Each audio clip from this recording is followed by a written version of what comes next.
Pada tahun 2014 atau 15 dia ketipu. Jadi dia pernah ditransfer fiktif sebesar 200 jutaan.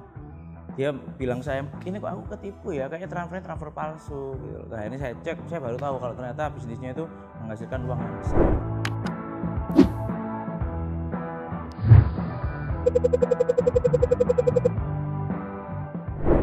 Halo marketeers, saya Gilang Widya Pramana atau yang lebih dikenal dengan sebutan Juragan 99. Saya founder dari J99Com.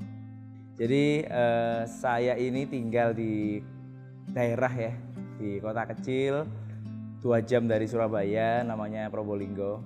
Jadi emang saya sejak kecil bukan orang kota tapi orang daerah.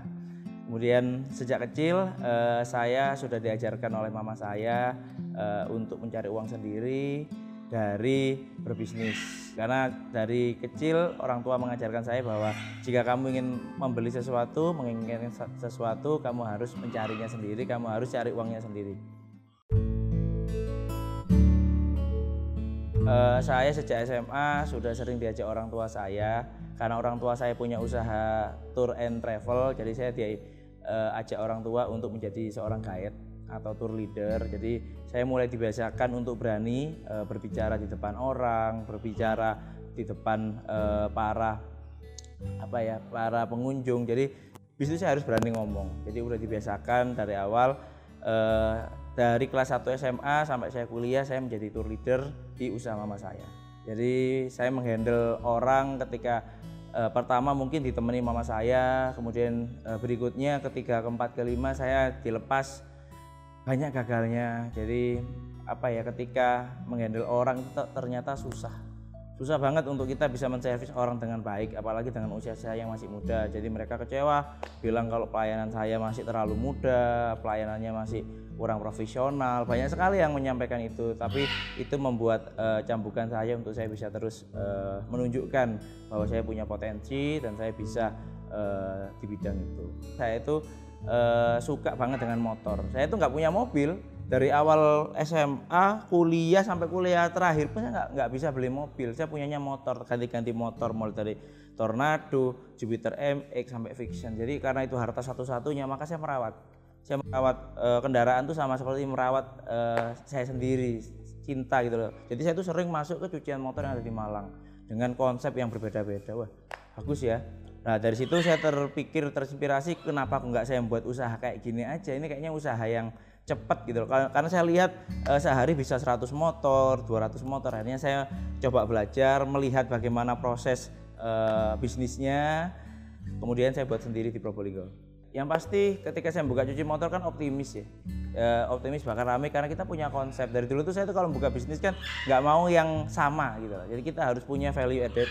Jadi saya mesti menambahkan sesuatu, termasuk pas saya buka cucian motor tuh saya udah menggunakan salju steam. Kemudian steamnya juga bukan warna putih. Jadi saya kasih kayak aroma jeruk itu warnanya kuning, aroma stroberi warnanya merah, anggur warnanya ungu. Coba seperti itu biar orang menarik. Ketika cucian motor udah mulai rame, jadi udah mulai bisa punya uang sendiri. Dari itu aku memutuskan untuk belajar franchise. Dari banyaknya aku belajar baca buku. Jadi gimana pengelolaan franchise seperti apa, dan akhirnya berkat itu saya bisa membuka lebih dari 10 cabang franchise, yang dimana itu semua modal orang. Jadi saya menyediakan alatnya, saya menyiapkan training untuk pegawainya, dan tiap bulan saya memaintenance untuk sampunya, silikonnya, dan lain-lainnya. Saya ketemu Sandy itu di tahun 2012. Jadi sebenarnya kenalnya itu ketika grupnya Sandy kan dia kuliah di UNER. Jadi dia mau berangkat ke Karimun Jawa dan mau pakai jasa travel saya, tapi nggak jadi. Tapi karena nama-namanya udah ada nomor BBM-nya, saya invite aja. Saya invite, terus kemudian nggak tahu kenapa tiba-tiba saya hubungi dia, pas dia mungkin lagi patah hati atau apa, saya hubungi dia, masuk gayung bersambut, dan akhirnya aku ajak untuk datang ke Malang gitu. Terus datang ke Malang, akhirnya ya dari situ hubungan kita ada jadian, 3 bulan kita langsung nikah. Yes, jadi kalau saya lihat Sandy di awal itu, saya tidak menyangka kalau dia itu ternyata ada bisnis sampingan bisnis online. Karena kan saya fokus sama diri saya sendiri. Saya punya mimpi dan cita-cita saya sendiri. Saya pengen jadi orang yang sukses. Saya pengen punya usaha yang besar. Jadi saya pikir Sandy itu ibu rumah tangga biasa lah. yang dia di rumah aja gitu loh. Tapi saya yang mencari jalan gimana caranya biar dapat rezeki. Ternyata berbeda. Setelah menikah ternyata saya baru tahu kalau dia tuh punya bisnis sampingan, itu bisnis online. Nah, kemudian di sana saya juga memutuskan bahwa biar Sandy aja yang di rumah, dia bisnis online, kan kita nggak mungkin sama-sama jadi pengusaha. Kita harus ada salah satu yang punya penghasilan tetap. Nah, maka dari situ saya putuskan saya untuk bekerja di sebuah bank di tahun 2013. Jadi 2013 sampai 2015 saya bekerja di Bank Danamon. Jadi penempatan saya itu berpindah-pindah dari Probolinggo, Pasuruan, kemudian Pandaan, sampai pernah di Malang juga. Jadi emang rutinitas saya setiap hari Senin sampai Jumat adalah kerja di bank, tapi ketika weekend saya bantu istri. Jadi istri saya tuh nggak pernah ngurus uang istri ya dari awal ya. Jadi saya punya penghasilan sendiri, kalau saya dapat bonus tak kasihkan ke istri, kalau istri dapat uang buat uang dia sendiri. Jadi saya nggak pernah tahu bisnis Sandy itu seperti apa sebenarnya. Jadi saya itu cuma bantuin aja packing. Yang saya tahu adalah dia bisnis skincare, packing. Ya udah saya ikut packing.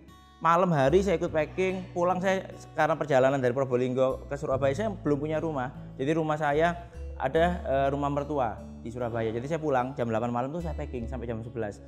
Tiap hari seperti gitu. Sabtu Minggu tambah lagi kerja. Packing, sore kita antar. Tapi saya nggak pernah tahu uangnya gitu loh. Karena itu yang kerja dia, aku cuma bantu. Nah, ketika pada tahun 2014 atau 2015 dia ketipu. Jadi dia pernah di transfer fiktif sebesar 200 jutaan. Dia bilang saya, ini kok aku ketipu ya, kayaknya transfer palsu gitu. Nah, ini saya cek, saya baru tahu kalau ternyata bisnisnya itu menghasilkan uang yang besar. Nah, sejak saat itu di tahun 2015 saya memutuskan resign. Saya izin dulu sama istri, tak bantuin ya biar usahanya tambah besar. Dan sejak saya bantuin itu akhirnya ya berkembang. 2016 ada MS Glow, kemudian di sana kita berbagi tugas. Jadi Sandy di MS Glow dia yang mengurusi marketing, dia yang mengurusi tentang seller, jaringan, karena kita kan penjualan kita bukan retail, penjualan MS Glow adalah penjualan yang menggunakan distribusi jaringan. Dan tugas saya adalah yang mengurusi keuangan, membayar tagihan, berhubungan dengan supplier, mengurusi barang dan lain-lain. Kemudian dan di tahun 2017 ketika banyak sekali brand-brand skincare yang mencoba juga untuk meniru seperti MS Glow, kita mencoba berinovasi. Kita mengeluarkan sebuah inovasi, yaitu kita membuka sebuah klinik. Klinik pertama kita di Malang, berdiri tahun 2017 bulan Juni, dan sekarang jumlahnya ada 14.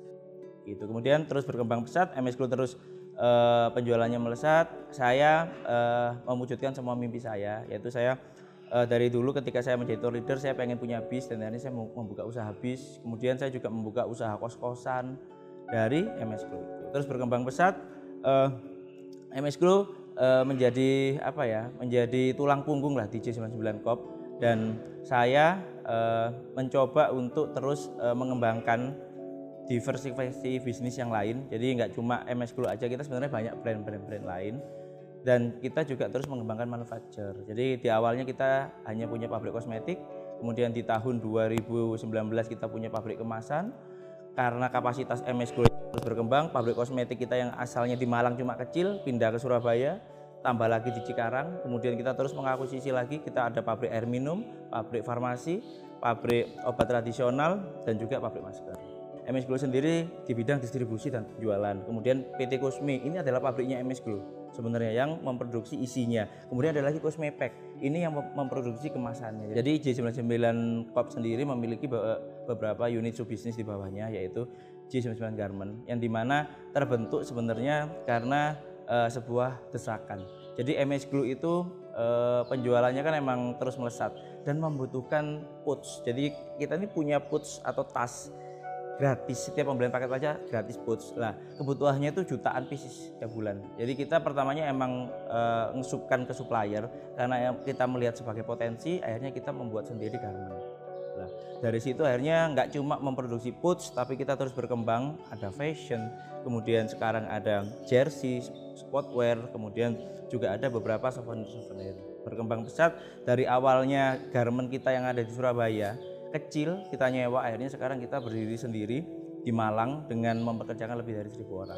Jadi saya melihat sebuah peluang bisnis kreatif yang menarik. Jadi saya ngerokok juga, tapi juga mengurangi.